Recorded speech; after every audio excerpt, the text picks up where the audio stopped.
Agri market से आ रही है एक बड़ी अपडेट। क्या शुगर मार्केट में आने वाली है बड़ी तेजी और ये बातें सरकार पहले ही समझ गई थी? क्या सरकार के आंकड़े और जमीनी हकीकत में है बड़ा फर्क? और क्या सोयाबीन में बड़ी गिरावट अब मुश्किल दिखाई दे रही है? आज की इस रिपोर्ट में हम बात करेंगे शुगर, सोयाबीन, क्रूड ऑयल और ग्लोबल डिमांड के ऐसे संकेतों की जो आने वाले समय में बाजार की दिशा बदल सकते हैं।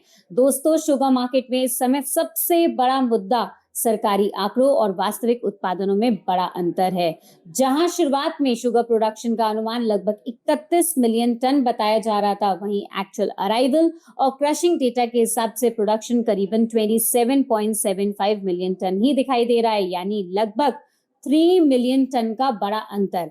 अब अगर पूरी बैलेंस शीट को देखें तो ओपनिंग स्टॉक लगभग 4.5 मिलियन टन, प्रोडक्शन करीबन 27.75 मिलियन टन, एक्सपोर्ट लगभग 8 लाख टन, डोमेस्टिक कंजम्पशन करीबन 27.75 से लेकर 28 मिलियन टन। तो आने वाले समय में इंडिया का एंड स्टॉक सिर्फ 3.5 मिलियन टन के आसपास रह सकता है, जबकि सरकार लगभग 6 मिलियन टन स्टॉक को कंफर्टेबल मानती है, जो लगभग 2.5 महीने की डिमांड को कवर करता है।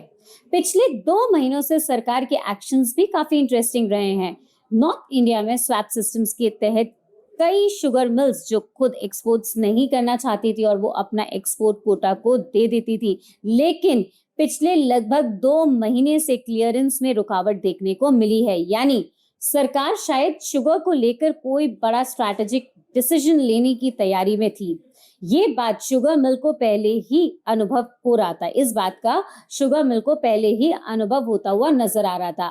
अब ग्लोबल मार्केट की अगर बात करें तो सिचुएशन और भी बुलिश दिख रही है। ब्राजील इस बार शुगर की जगह एथनॉल पर ज्यादा फोकस कर सकता है। थाईलैंड में किसानों को पिछले साल केन का अच्छा भाव नहीं मिला, इसलिए कई किसान कसावा की तरफ शिफ्ट हो रहे हैं। जहां पूरी दुनिया पहले शुगर प्लस की बात कर रही थी, अब वही मार्केट लगभग 2.5 से 3 मिलियन टन के डेफिसिट की तरफ बढ़ता हुआ नजर आ रहा है। अब बात करते हैं सोयाबीन और एडिबल ऑयल मार्केट की। भारत शुगर में दुनिया का सबसे बड़ा उत्पादक और नेट एक्सपोर्टर है, लेकिन एडिबल ऑयल के मामले में इंडिया आज भी दुनिया का सबसे बड़ा इंपोर्टर बना हुआ है। यही कारण है कि प्रधानमंत्री श्री जी लगातार एडिबल ऑयल में आत्मनिर्भरता पर जोर देते हुए नजर आ रहे हैं। अगर नए एमएसपी ट्रेंड्स को ध्यान से देखें तो साफ संकेत मिलता है कि सरकार सोयाबीन और ऑयलसीड प्रोडक्शन बढ़ाने की दिशा में काम करती हुई नजर आ रही है। इसी वजह से फिलहाल ऐसा लगता है कि सरकार पोल्ट्री इंडस्ट्री के अर्जेंटीना और ब्राजील से सोयाबीन इंपोर्ट की मांग को तुरंत अनुमति देने के पक्ष में नहीं है। अब बात करते हैं यूएस चाइना ट्रेड डील की। तो संभावना कम दिखती है कि चाइना अचानक अमेरिका से बड़े स्तर पर सोयाबीन खरीदी बढ़ा दे। चाइना पहले से लॉन्ग टर्म एग्रीमेंट्स के साथ काम करता हुआ नजर आया है और वह दुनिया का सबसे स्मार्ट बायर में भी गिना जाता है। ऐसे में चाइना आने वाले समय की परिस्थितियों को देखते हुए अपनी अग्रेसिव बाइंग स्ट्रैटेजी जारी रख सकती है। अब सबसे महत्वपूर्ण फैक्टर है crude oil, hottest commodity.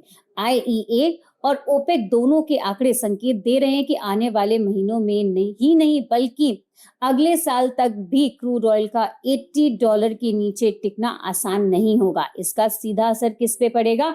Biodiesel sector पर, जहां पाम ऑयल और सोयाबीन ऑयल की डिमांड मजबूत बनी रह सकती है।